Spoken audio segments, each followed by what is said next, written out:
Il y a bien longtemps, à Rome, ce fut la persécution. On arrêta le pape, on l'interrogea sur l'Église, sur le fonctionnement de l'Église, et on apprit ainsi que celui qui s'occupait des finances de l'Église, de l'économie de l'Église, c'était le diacre Laurent.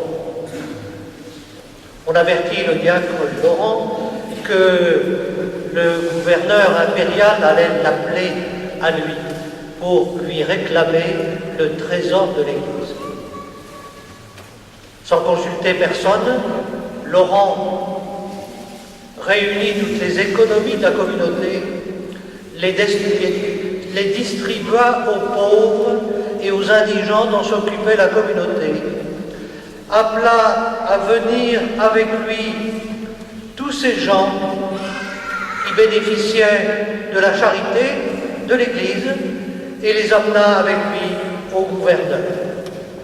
Il s'adressa au gouverneur en lui disant « Tu cherches le trésor de l'Église. Eh bien voilà le trésor de l'Église, lui dit-il, en montrant les pauvres, les indigents, les veuves, dont personne ne s'occupait, mais dont la communauté considérait qu'elle avait la charge. » Pourquoi est-ce que je vous raconte cette histoire?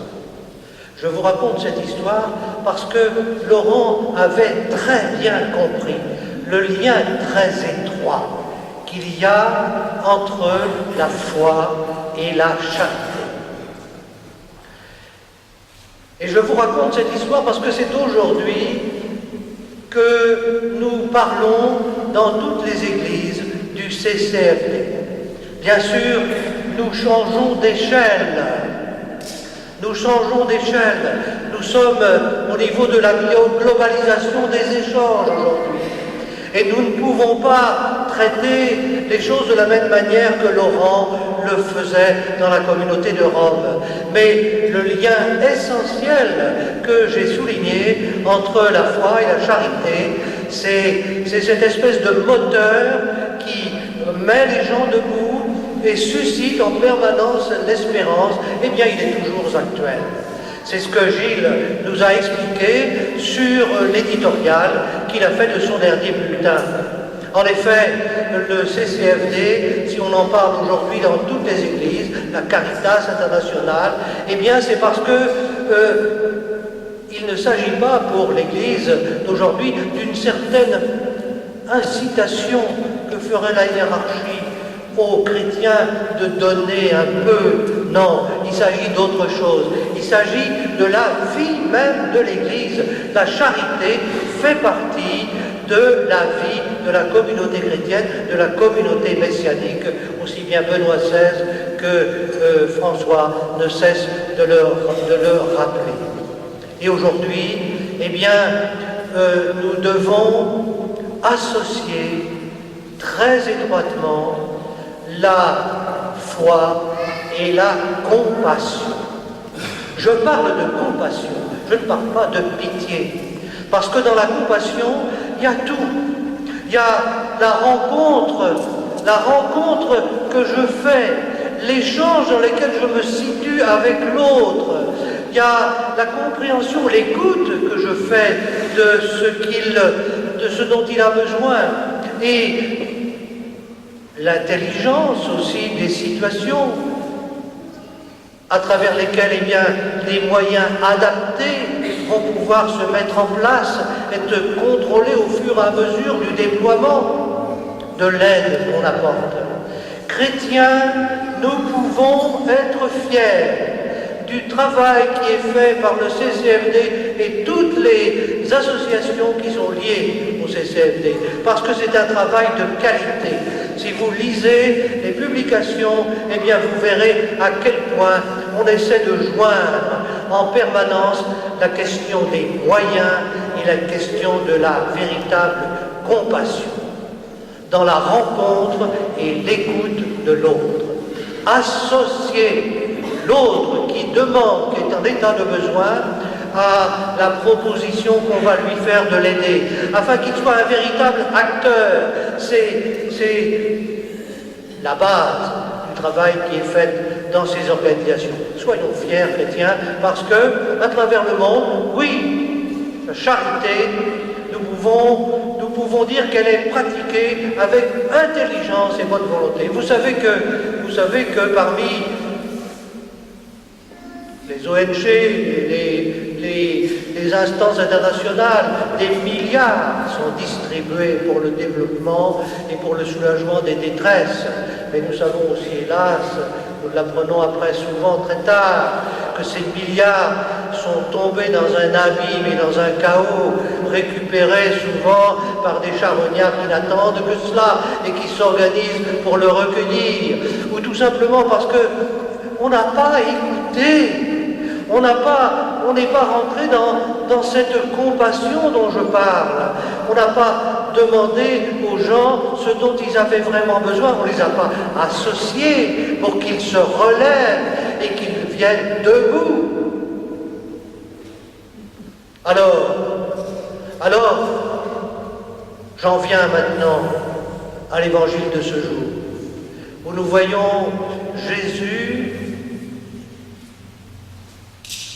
entrer dans une compassion profonde avec ces deux femmes qui viennent lui dire leur détresse. Parmi les choses les plus difficiles à vivre pour nous, c'est ce travail de la séparation avec nos proches. C'est l'incompréhensible.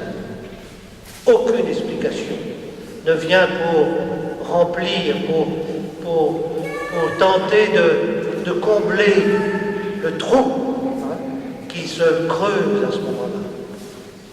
Et Jésus vient là, à plusieurs reprises, là j'ai lu la lecture brève, mais si vous avez le temps et le goût, vous pouvez retrouver l'évangile de Jean et vous verrez combien il y a une insistance là-dessus. Jésus est profondément bouleversé par le partage qu'il fait de la douleur de ces femmes. Jamais, dans aucun autre évangile, on ne voit Jésus descendre aussi loin dans le partage de la souffrance.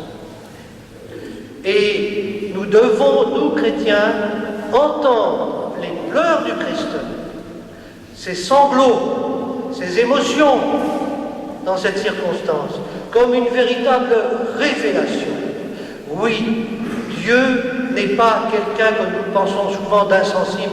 Il est avec nous. Il partage. Il est dans la compassion avec nous. Et c'est en descendant dans cette compassion qu'il peut faire ressurgir la vie. Pas autrement, parce que Dieu ne nous sauve pas sans nous par une espèce de baguette magique. Jésus, nous l'entendons parler de la gloire de Dieu qui va être révélée à travers ce qu'il va faire. Mais nous nous tromperions beaucoup en pensant que c'est simplement parce qu'il va faire cette espèce de coup d'éclat auquel nous pourrions nous attacher indépendamment de tout le reste. Non, c'est le contexte qui nous dit à quel point Jésus nous révèle la bonté, le pardon, la volonté de vivre du Père. La vie nous a été donnée une fois pour toutes, pour de bon. Mais nous devons l'accueillir. Et la seule façon de l'accueillir pour nous, c'est d'entrer à la fois dans précisément la foi et ce travail de compassion. Ce travail de compassion qui n'est pas un en plus de la vie du chrétien, mais qui est au centre même de sa vie. La gloire de Dieu, elle n'est pas ailleurs que dans ce trajet que Dieu vient vers nous, où il nous rencontre au fond de notre douleur. Et si vous avez le goût de reprendre l'évangile de Jean d'aujourd'hui, ben, vous verrez comment, à travers cet évangile, nous entrons déjà dans la passion. Nous entrons déjà dans la passion parce que Jésus, vous savez, dit à un certain moment, allons en Judée. Allons en Judée, ça veut dire pour lui, je sais que mon procès est déjà fait. Je sais que j'ai été jugé sans être là. Mais Jésus prend la route de Jérusalem. Et ses disciples tentent de le retenir. Ils traînent. Thomas, après, finit par dire « Allons mourir avec lui ». Il n'en aura pas le courage, mais ça fait rien. Il y a quand même ce mouvement. Hein. Ils vont quand même l'accompagner. Pas complètement, mais ils vont quand même l'accompagner.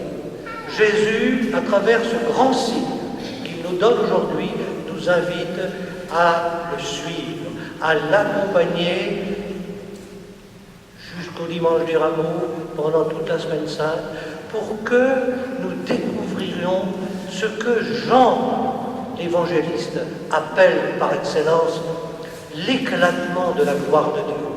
Et pour nous, c'est incompréhensible, mais pour lui, c'est sur la croix que Dieu se révèle vraiment et qu'à partir de cette révélation incompréhensible pour nous, la vie va pouvoir rejaillir.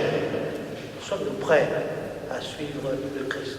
Voilà la question qui nous est posée aujourd'hui.